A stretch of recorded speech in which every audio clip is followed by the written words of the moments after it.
Sziasztok! Gratulálunk nektek, hogy felvettek titeket az ELTE-re.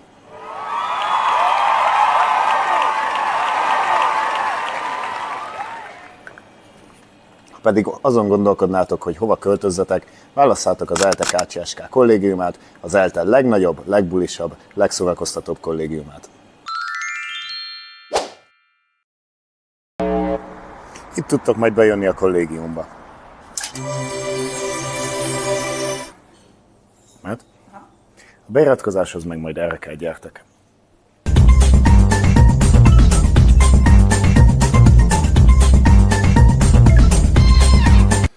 Egész pontosan ezek az ajtók mögé a legénybe.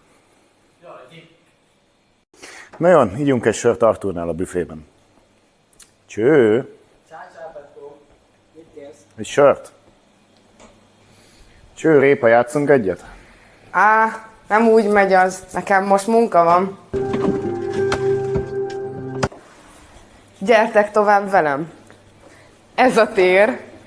Itt szoktak lenni az események, rendezvények és a nagy partik. Nyomás tovább.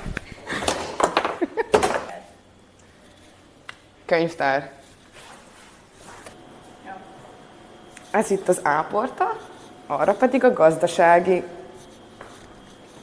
Ez pedig a gazdasági, ahol az ügyes, bajos dolgokat lehet intézni. Segítségért. A polgári hivatalba. A polgárjelő hivatalba. Jó, most mondani?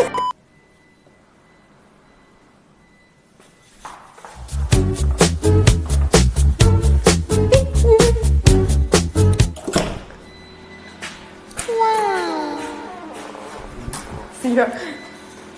Ez itt a mosókonyha. Ez pedig egy B és C épületi 3 ágyas szoba.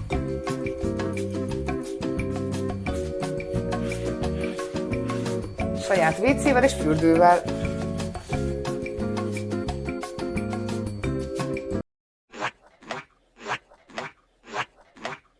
Ez pedig itt egy ásszoba, ahol 2 ágy van.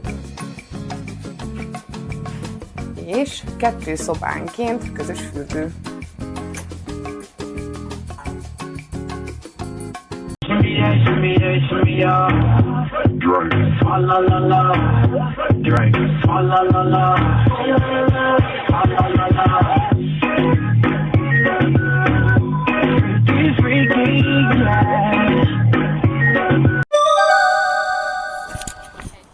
Hello, barátom!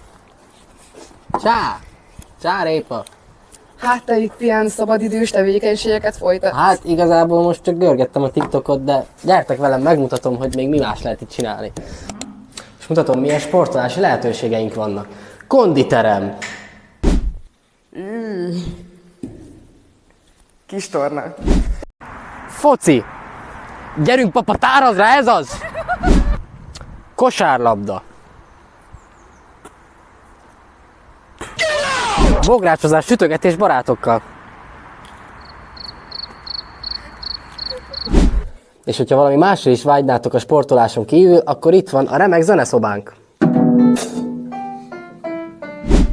És a legfontosabb szabadidős tevékenység itt nálunk a Kácséban az a klubozás, a klubos élet.